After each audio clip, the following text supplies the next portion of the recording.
Welcome to Who's Who of Asian Americans in Houston. I'm your host, Jimmy Ma. We have a very interesting guest today, Reza Rajabi. Reza? Hello everyone, my name is Reza Rajabi. Thank you so much for inviting me. Reza, you have a unique background. Thank you.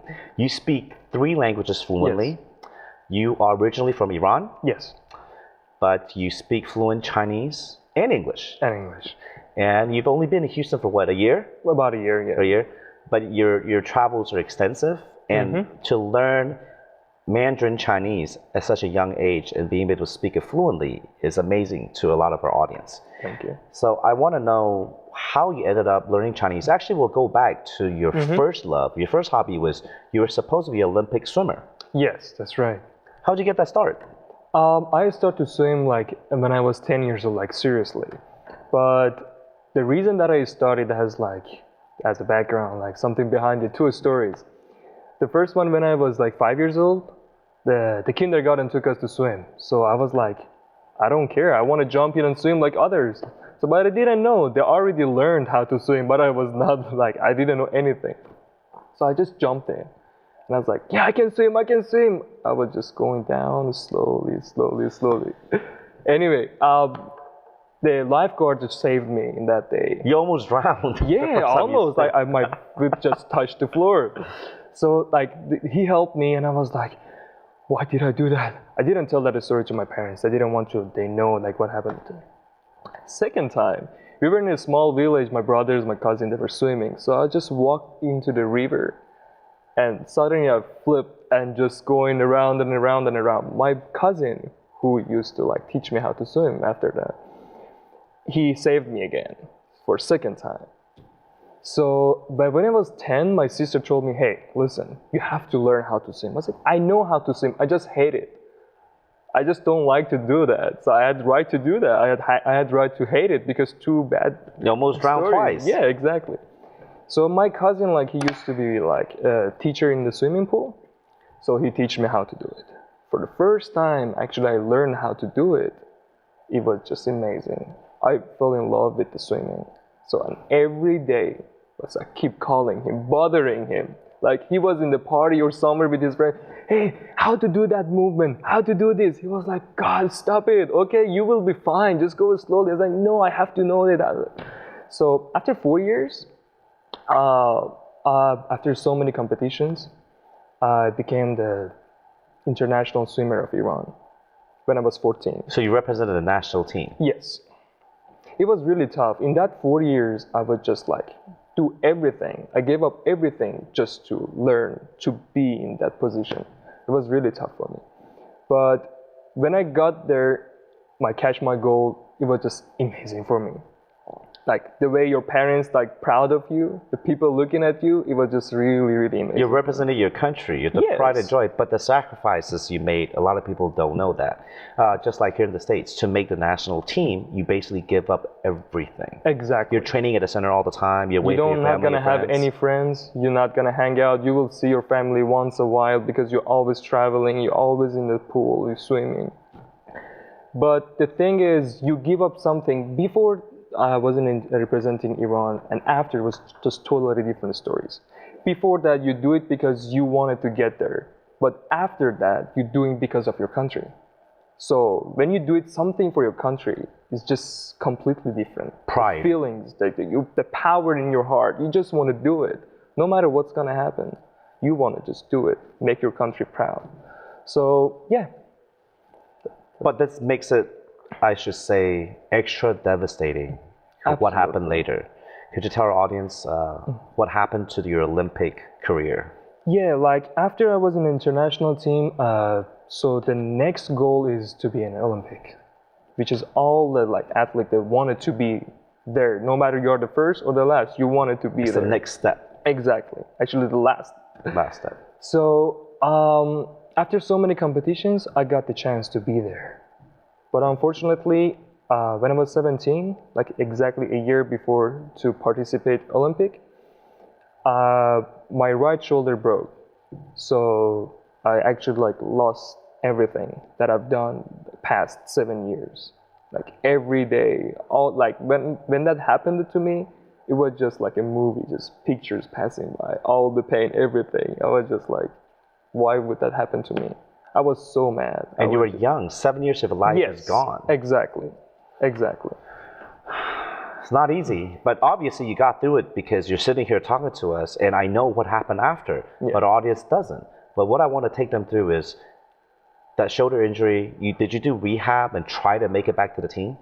I couldn't, like, because it was a really bad, like, injury. Like, I couldn't swim for about a year. So I totally lost everything. I started to teach to other kids, you know. I tried to make it happen. Like, I loved swim, so I wanted to be next to it at least. I can do something, you know. But it just was not working for me. How did you get out of that pain, that almost a devastating loss? I mean, you had to internalize it. How did you get out of that? I was about like 220 pounds. Oh, gained a lot of weight. And when that happened to me, I was about like 165 or 66. As a swimmer. Because about 2-3 months, I was not eating at all because of the pain. Like that moment, like that 2-3 weeks, I was just not myself anymore.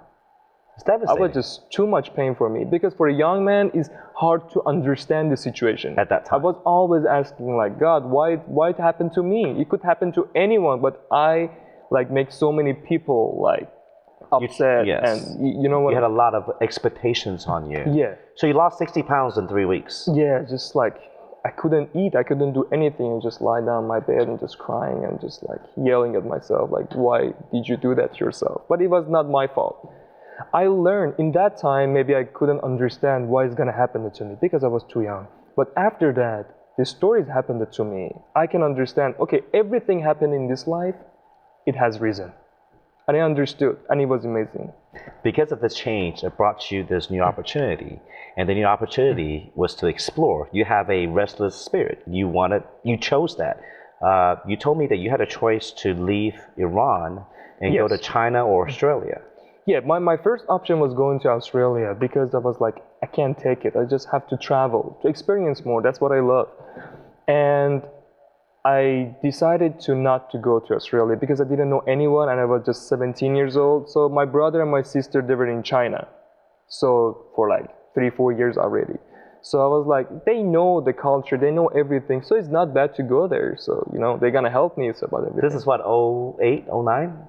09. Perfect timing. This is right after the Summer Olympics also. Exactly. But China, I mean, that is a drastic change, almost a different universe from Tehran to Beijing. Totally.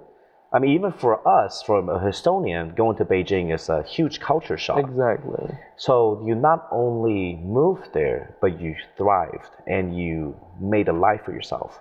Because obviously you ended up having a bachelor's degree from Chinese university and a master's degree. Yes. You entered university without speaking a word of Chinese. Exactly. So tell our audience, how did you do that? So when I just moved to China, so like, as you said, like the culture is totally different. But what I really like about China has a long story, a long history, like Iran. Iran used to be called Persia. That's right. So they had a really good relationship during that time. Silk Road. So yes, exactly. So that's what I love about China, and Chinese people are super friendly. I love them. Even you don't speak Chinese, they would be really, really calm and just trying to understand what you're trying to say, you know. So I ended up in the China University, like Communication University of China. And in the beginning, I really didn't like Chinese because it was just totally different for me.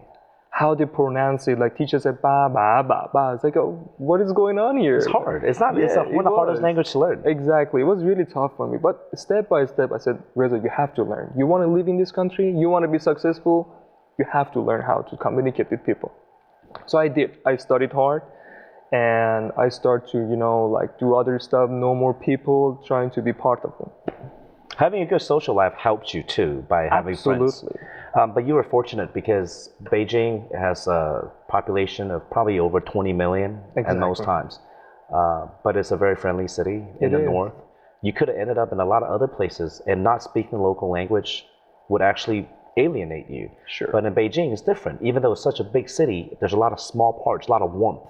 A lot of Exactly. culture. People are helpful. It's part of the fabric of life there that people is. they want to help you. And by being able to help you, it helps you learn your English also. Exactly, exactly. Because most of the time in the college and university, I communicate with like different kind of people from different It's countries. in English. So yeah, that helps a lot. Like, but I was mostly with Chinese people, So you- trying to be. Both languages improved, English and Mandarin Chinese, while you were in Beijing. Yes, yes. Did you speak only Farsi when you were back in Iran? Yeah, yeah. Like in Iran, we don't speak English. Like we don't communicate with no one. So you basically learned English too while you were in Beijing. Yeah, I mean, I was trying to learn English when I was in Iran by myself, like watching movies, you know, trying to understand what they're saying. But after I moved to China, I practiced, I used. This is what mattered, you know. This is how Using you it. learn. Yeah.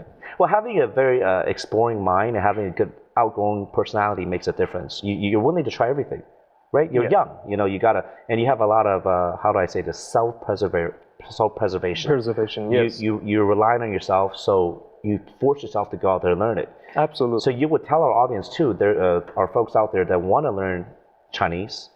That the best way would be to go out and make friends. And learn it. Absolutely. And during when I was studying Chinese, the difference was like I was like working at the same time.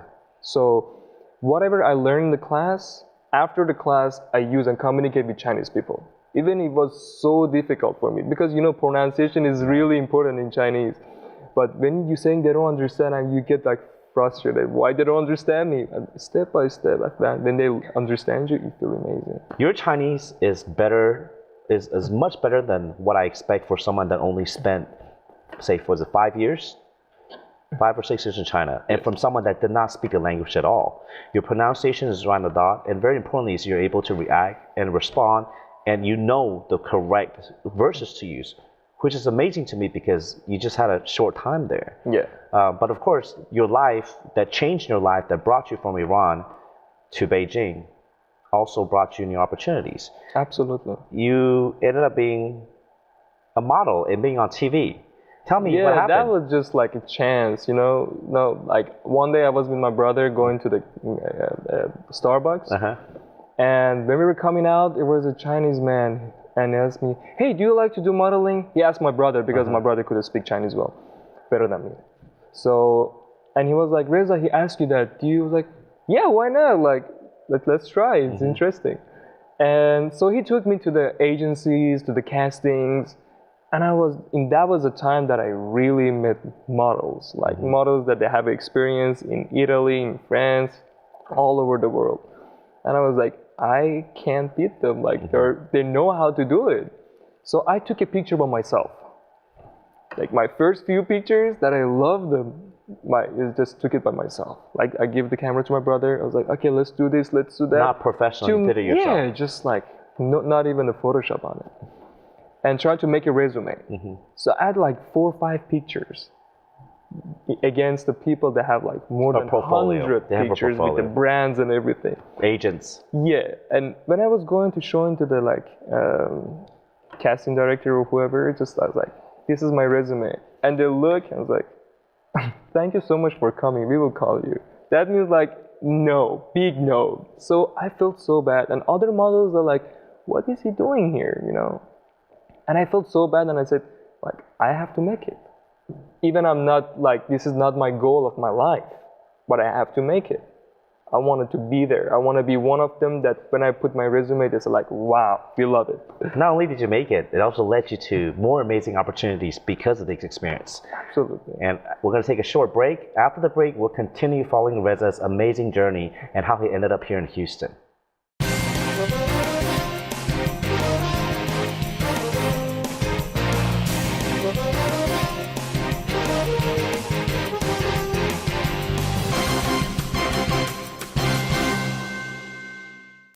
Welcome to Who's Who of Asian Americans in Houston. I'm your host, Jimmy Ma. Once again, I want to bring back our very special guest, Reza. Thank you. Reza's life is a very interesting journey, and that journey has brought him to Houston. Before the break, we talked about how he ended up in China, Yes. how he ended up being a model, being discovered at Starbucks, and being able to speak Mandarin Chinese fluently. Being a model actually helps you explore a new Absolutely. career. How did that lead to that? Yeah, in the beginning, like it was not easy because, as I told you, like I didn't have any resume, didn't have any experience to working with big companies. There's no way for me. But I wanted to get there. So I start to talk to the photographers and the agencies, work them for free with no payment. Sometimes I remember that I invite them for dinner to something. They just, trying to, be nice to me and taking some pictures that I can have some resume. And you ended up paying them. Yeah, for kind dinner. of like I paying them. So after like 6 months, I got some really good like catalogs for like Lotto for Italian brands. That helped me a lot. I remember after 6, 7 months, the reason I was like growing really faster than the other models there, I getting more jobs, because I could speak Chinese. None of them, they could just coming from other countries, so they don't even need to speak. They're just here to work. But I was there to be like Chinese people, to communicate with them, You immerse yourself in the local culture, you respect the culture, and you learned it out of respect, and that helped you in your modeling career. A lot of models fly into Beijing because China is a huge growing economy. All the major name brands, luxury brands are there. The runway shows are exquisite, but yet you're one of the few that stood out because you're local based and you spoke their language. So it endeared to the people. Just like you come here to Houston, that's true. You learn English.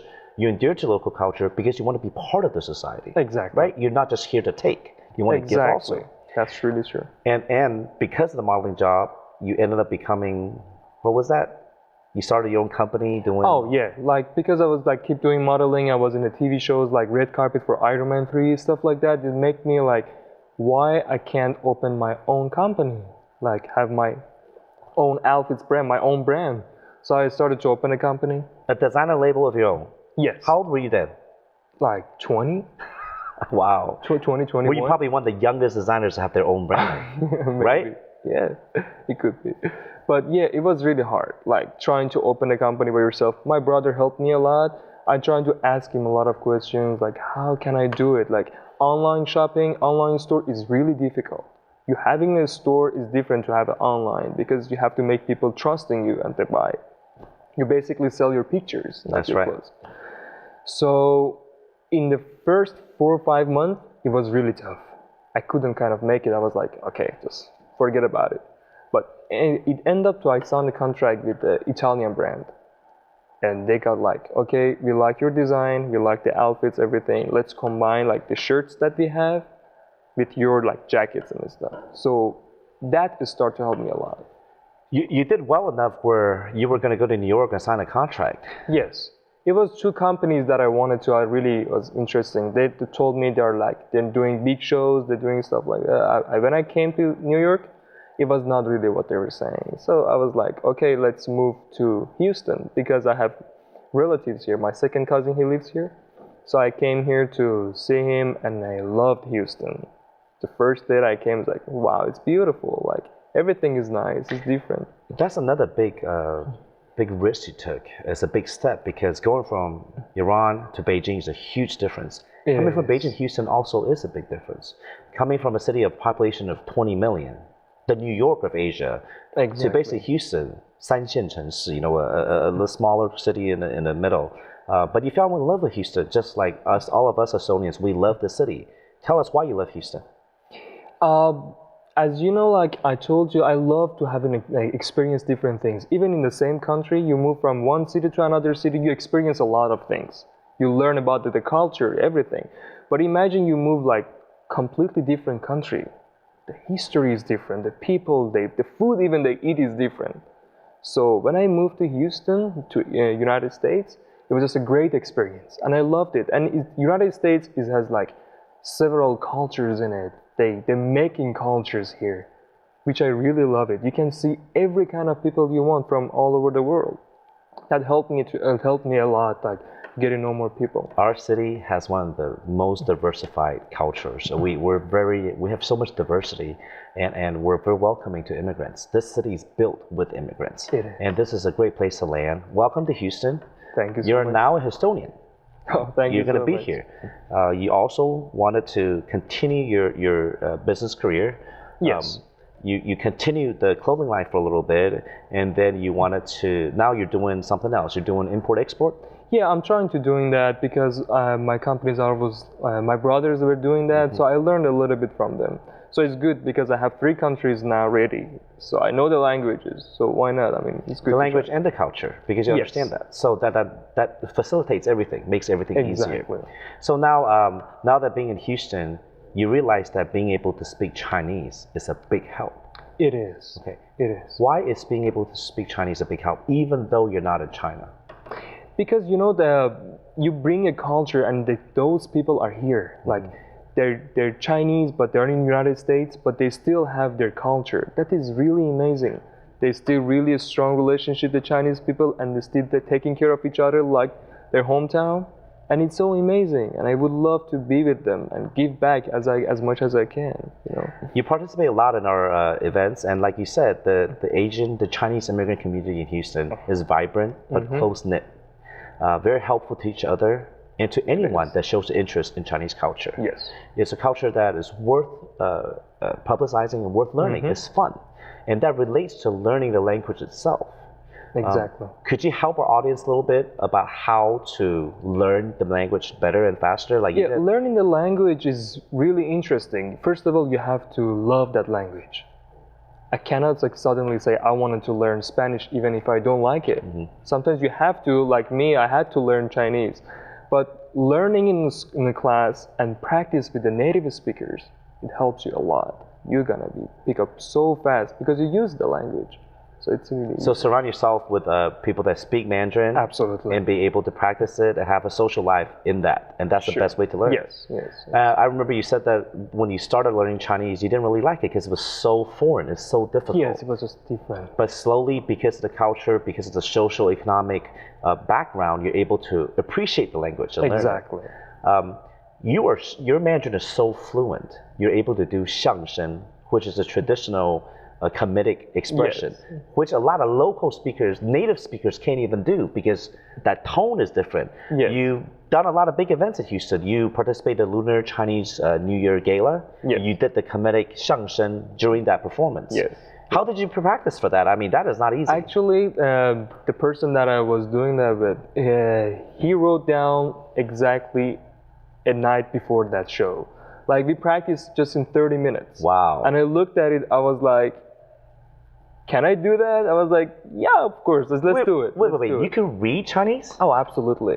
Like my bachelor in Chinese language and literature, and my master was enterprise management in Chinese. You got a master's degree in Chinese? Yes, like enterprise management in Chinese language. Wow, so you could read and write? Absolutely. Oh, wow, that's a whole different level of fluency right there. Most of the folks, a lot of our friends, if they could learn how to speak it and understand it, then that's good enough. That's hard enough. Yes, being in Houston, not being exposed as much. But like you said, you gave back to the Chinese community because the Chinese community here has welcomed you, embraced you as one of our own. You also want to kind of participate more and give back a little bit more. So you did the Chinese Lunar Gala. You also hosted one of the Discovery Green Chinese New Year Festival. Yes, it was a great experience. It was a great experience. So many people. I love that to see all Chinese people in front of me. I just like, wow, they're my family, And they do treat you like family. And you look at the diversity of Houston. It's a rainbow. Everybody, people, different races, background, everyone's there, joined together to celebrate a different culture. And it's great. And there's a very strong Persian community in Houston also. Absolutely. Have you been able to embrace the Persian community here too? Sure. Like after those shows that you said, like I got to know so many people. Like going out to eat Chinese food, everything, it just helps me a lot. To be in this country with that Chinese culture, it just amazing for me. With that unique background of yours, being able to speak Farsi, Mandarin Chinese, English, having the Persian background, the Chinese background, basically, you're growing roots quicker than somebody that did not have that. Being new to the city, luckily that this is Houston, we have such an international flair and diversity. Your roots are growing, and this is a place where you could grow. Absolutely. Houston, we're always growing, we're always accepting new people. That's what I love here. It's amazing. Like the people are really easygoing and they help each other. That's what I love about this That's country. great. What do you plan to do now that you are here? You're going to continue your studies, you're going to continue your business endeavors, or what do you want to do? Like actually, what I want to do in like right now, I'm trying to expand my network and explore like the Chinese community, and just make some goals, try to reach the New goals, opportunities. new opportunities, and yeah, it's just going really well now. Being 23 years old and going through everything you have, being an Olympic swimmer, having the injury, taking a big risk going to China, learning the language, modeling, starting your own designer label, and chance took you now to Houston, starting all over again. Exactly.